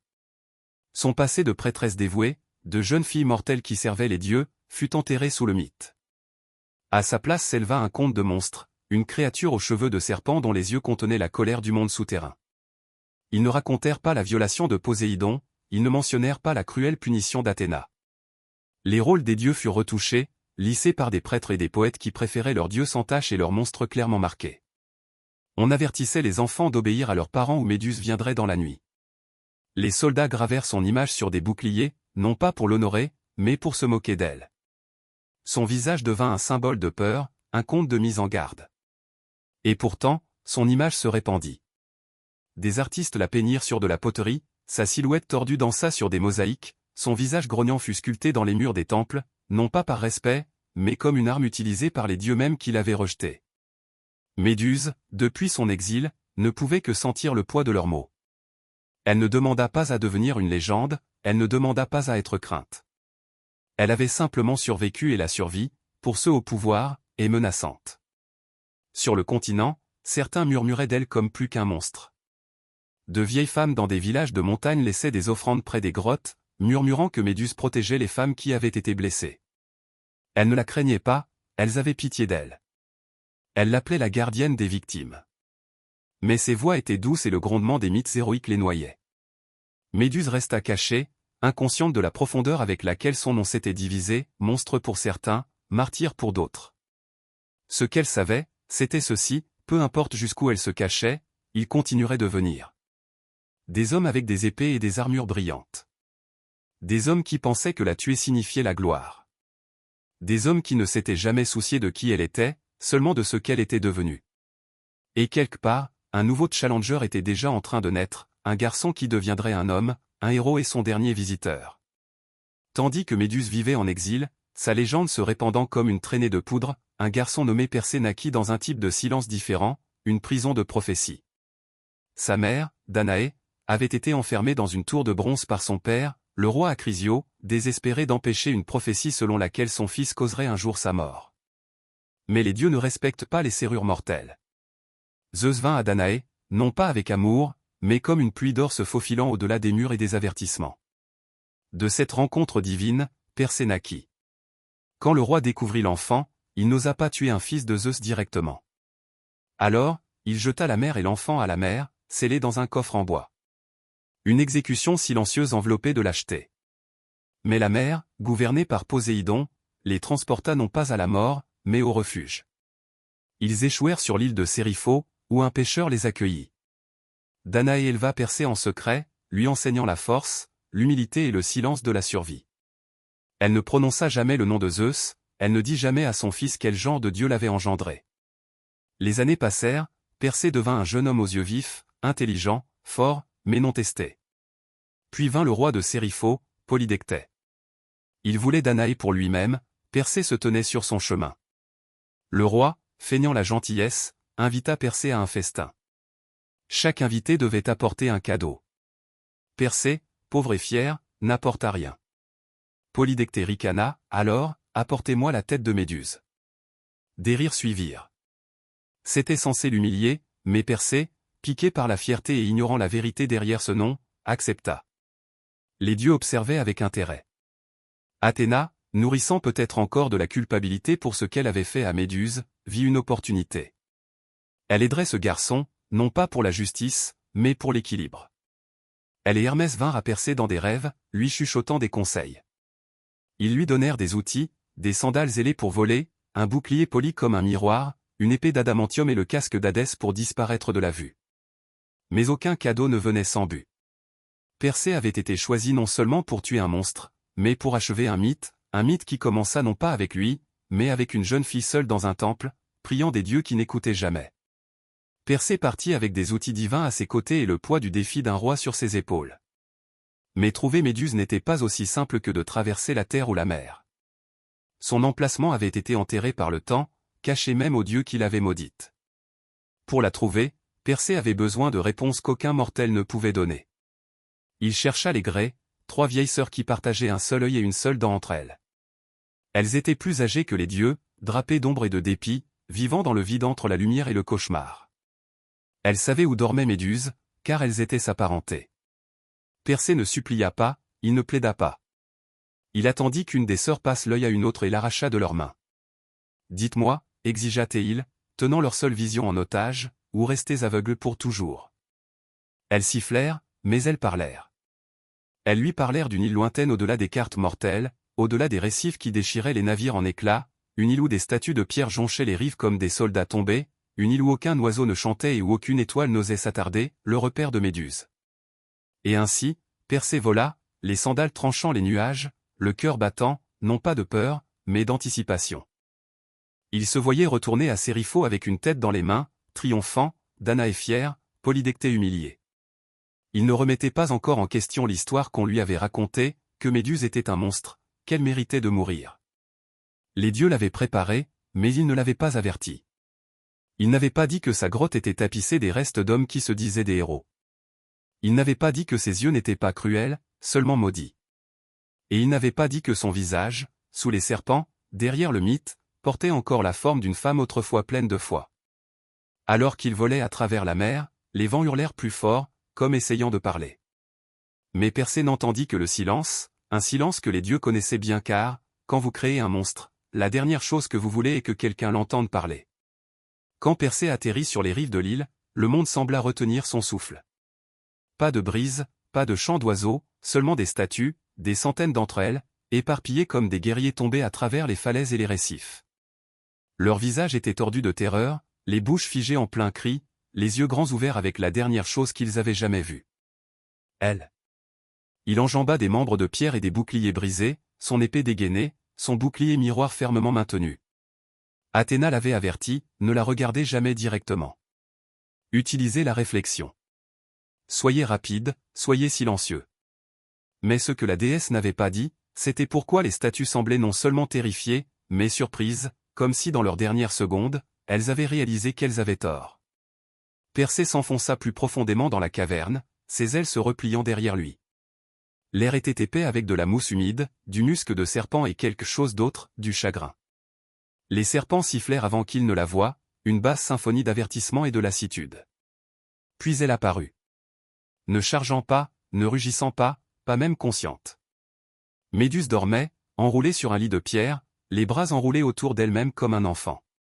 Son visage dans le bouclier miroir était paisible, fragile.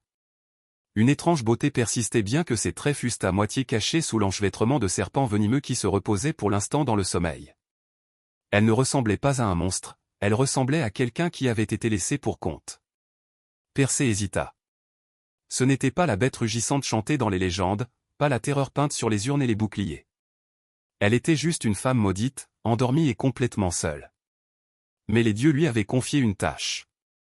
Il se souvint de sa mère, il se souvint de la voix moqueuse de Polydectée, il se souvint de la gloire. Et ainsi, il leva l'épée, les yeux fixés sur le bouclier miroir. Il fit un pas de plus. Un serpent leva la tête. Méduse remua, ses yeux papillonnants, toujours clos. Elle ne cria pas, elle ne se battit pas, elle respirait à peine. Et à cet instant, Persée frappa. La lame siffla dans l'air avec un tranchant divin.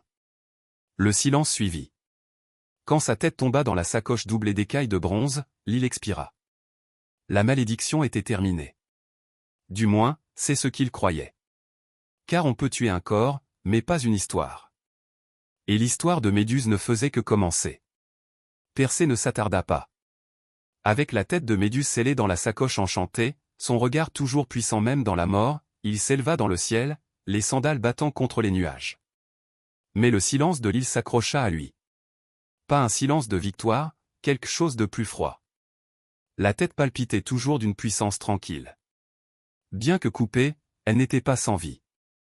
Les serpents se tortillaient, les langues cliquetant, sentant le monde au-delà du sac.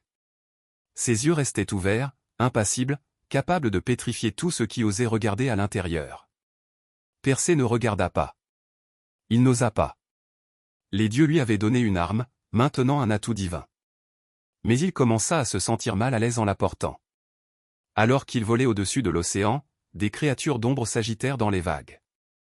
Car cet acte, bien qu'héroïque dans le royaume mortel, avait réveillé de vieux pactes. La mort de Méduse n'était pas passée inaperçue. Au fond de la mer, son meurtrier avait perturbé l'équilibre. Poséidon le sentit. Athéna le savait. Les moires filèrent silencieusement. Et loin au-dessus de l'Olympe, une tempête commença à se rassembler. Pourtant, Persée persévéra. Ses pensées étaient consumées par ce qui allait suivre. Il retournerait à Sérifo, il réduirait au silence le roi Polydectès, il libérerait sa mère, il restaurerait son nom. Il serait un héros. C'est ce que promettaient les histoires. Mais le poids de la sacoche racontait une autre histoire. Il se souvint du bouclier miroir et du visage qu'il avait vu. Elle n'avait pas grogné, elle ne s'était pas jetée. Elle dormait. Était-ce vraiment un monstre ou avait-il tué un avertissement enveloppé d'incompréhension? Il repoussa cette pensée. Les dieux l'avaient guidé, n'est-ce pas? Mais alors que le vent hurlait plus fort, Persée remarqua quelque chose d'étrange. La tête bourdonnait. Pas un son, mais une sensation. Comme si elle se souvenait encore du monde. Comme si l'âme de Méduse, maudite, trahie, mutilée, regardait toujours vers l'extérieur, toujours consciente, toujours en attente. Et bien que Persée aille tuer des monstres, secourir des jeunes filles et graver son nom dans les étoiles, il ne dormirait plus jamais paisiblement. Parce que parfois, la nuit, il jurait entendre le faible cliquetis des serpents sous son rouleau de lit. Et parfois, il rêvait non pas de victoire, mais d'une jeune fille agenouillée dans un temple, suppliant les dieux de la protéger. Persée retourna à Sérifo, les cheveux balayés par le vent, l'armure divine et la tête d'une légende cachée sous son manteau. Les gens l'accueillirent avec des acclamations, ignorant ce qui gisait dans la sacoche, ignorant ce que cela avait coûté. Mais le roi Polydectès n'était pas dupe. Il ne s'était jamais attendu à ce que le garçon survive. Son défi avait été une condamnation à mort enveloppée de moqueries. Ainsi, quand Persée entra dans le palais, la tête haute, le ricanement du roi se transforma rapidement en malaise. « Tu m'as apporté un cadeau », se moqua Polydectès, essayant de garder le contrôle. Persée acquiesça une fois. « Un gage de votre demande. » Et avec cela, il ouvrit la sacoche. Pendant une brève seconde, Polydectès croisa le regard de Méduse. Juste une seconde. C'était suffisant. La pierre se fissura à travers sa peau comme du givre sur du verre. Ses yeux se figèrent grands ouverts. Son dernier souffle fut piégé derrière des lèvres transformées en granit. Le roi, si suffisant, si cruel, n'était plus rien qu'une statue. La pièce éclata en cris. Les courriers s'enfuirent, certains tombant à genoux. Persée resta silencieux, son expression illisible. Sa mère, Danaé, se précipita pour l'embrasser, enfin libre. Et pourtant, Persée ne dit rien de la jeune fille dans la grotte. Pour eux, Méduse était un monstre vaincu, un outil utilisé, un obstacle surmonté. Personne ne demanda qui elle avait été. Mais Persée se souvint de la façon dont son corps était tombé, de la façon dont son visage dans le miroir n'avait pas grogné, mais avait plaidé. Pourtant, l'histoire se répandit rapidement. Des chansons furent chantées, des temples élevés. Persée fut appelé tueur de Gorgones, champion des dieux, briseur de malédictions. Ils gravèrent son nom dans le marbre, sans jamais graver le sien à côté. Dans ces dernières années, il plaça la tête de Méduse sur le bouclier d'Athéna, sur l'ordre de la déesse elle-même. Son visage, autrefois méprisé, était maintenant tourné vers l'extérieur comme une arme de justice divine. Mais pas une justice pour elle, une justice pour les autres. Même dans la mort, Méduse servait. Même dans le silence, son pouvoir restait. Et Persée, le héros doré, marcha sous ce bouclier pendant des années, chaque victoire remportée avec le visage de la femme qu'il avait tuée. Il était aimé, elle était crainte. Et ni l'un ni l'autre ne pouvait changer les rôles que les dieux avaient écrits pour eux. Après le triomphe de Persée, Athéna le convoqua dans l'Olympe, non seulement pour le féliciter, mais pour réclamer ce qui lui avait toujours appartenu, non pas l'épée, ni les sandales, ni le casque d'Hadès. Elle voulait la tête de Méduse. Persée obéit, offrant la sacoche sans hésitation. Et avec une grâce experte, Athéna prit la tête coupée de son ancienne prêtresse et la fixa à son bouclier, son égide, la transformant en une arme de légende. Le visage de la Gorgone, autrefois radieux, autrefois innocent, grognait maintenant dans une rage figée. Du rebord de bronze du bras de la déesse, partout où Athéna marchait, la guerre suivait. Les ennemis se transformaient en pierre à sa vue. Des villes tombèrent. Des statues de l'égide se répandirent sur les temples et la monnaie. Son bouclier devint à la fois un avertissement et une bannière. Mais personne ne demanda jamais pourquoi Méduse avait été maudite en premier lieu. Athéna, la déesse de la sagesse, portait le visage d'une femme qu'elle avait autrefois punie. Pas comme un rappel, pas par culpabilité, mais comme un symbole de pouvoir divin, de ce qui arrive quand les mortels dépassent les limites. Mais certains chuchotèrent différemment. Certains dirent qu'Athéna ne récupérait pas une arme, mais accordait l'immortalité à Méduse. Quand la plaçant sur l'égide, elle s'assurait que Méduse ne serait jamais oubliée, que la jeune fille qui avait autrefois pleuré dans son temple était maintenant gravée dans l'éternité où même les dieux devaient assumer les conséquences de leurs actions. Mais la vérité comme toujours avec les dieux, était stratifiée dans le paradoxe.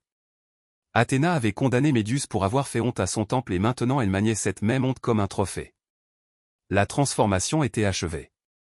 Méduse avait été prêtresse, puis victime, puis monstre, maintenant une arme, une icône. Et pourtant, quelque part dans la courbe de cette mâchoire sculptée, dans l'inclinaison tragique de ses yeux pétrifiés, quelque chose vivait encore, quelque chose que le monde ne pouvait pas dévoir. Car même si elle transformait des armées en pierre, il y en avait toujours quelques-uns, juste quelques-uns, qui regardaient son visage et ne voyaient pas un monstre. Ils voyaient une question, une protestation, un avertissement. Et c'est un pouvoir qu'aucune lame ne pouvait égaler. Le visage de Méduse regardait maintenant vers l'extérieur depuis l'égide d'Athéna, impassible, éternel. Pour la plupart, c'était un symbole de terreur divine, d'ennemis transformés en pierre, de batailles gagnées d'un seul regard. Mais pour ceux qui regardaient de plus près, ce regard contenait quelque chose de plus que de la fureur. Il contenait de la mémoire, il contenait de l'injustice, il contenait la vérité qu'aucun rouleau de temple n'osait jamais écrire. À travers les siècles, des guerriers marchèrent derrière ce bouclier, ignorant que le visage qu'il maniait avait autrefois appartenu à une femme qui n'avait jamais levé la main dans la violence. Sa malédiction, offerte par les dieux, était devenue un outil d'empire. L'instrumentalisation de son traumatisme était achevée. Pourtant, ses yeux continuaient de voir longtemps après que sa voix avait été réduite au silence. Son regard témoigna de 1000 batailles. Elle vit des rois s'élever et tomber. Elle vit des temples s'écrouler et des héros devenir cruels. Elle vit des autels élevés à des hommes qu'il avait appelés un monstre et des prières chuchotées par des femmes qui comprenaient ce qu'elle avait perdu.